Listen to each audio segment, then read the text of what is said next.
बिस्मिल्लाहिर्रहमानिर्रहीम। अस्सलाम वालेकुम। मेरी आप सभी से इल्तिजा है कि एक मरतबा दुरूद इब्राहिमी पढ़ लीजिएगा। बिस्मिल्लाहिर्रहमानिर्रहीम।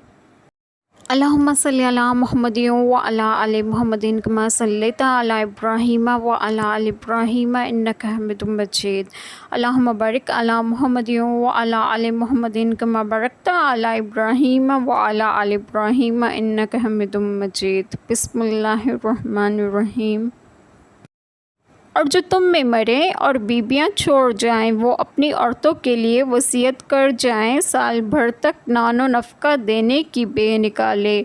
फिर अगर वो ख़ुद निकल जाएं तो तुम पर इसका मुआख़ज़ा नहीं जो इन्होंने अपने मामले में मुनासिब तौर पर किया, और अल्लाह गालिब व हिकमत वाला है।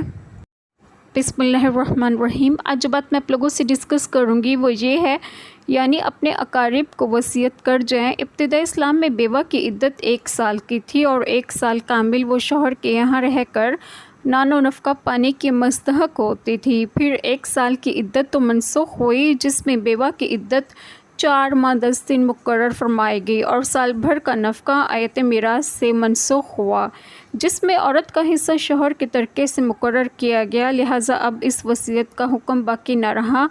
हिकमत इसकी ये है कि अरब के लोग अपने मौरिस यानी मरने वाले की बेवा का निकालना या गैर से निकाह करना बिल्कुल गवारा न करते थे और इसको आड़ समझते थे। इसलिए अगर एकदम 4 माह 10 रोज़ की इद्दत मुकर्रर की जाती तो ये इन पर बहुत शाक होती, लिहाजा बतरेज इन्हें राह पर लाया गया।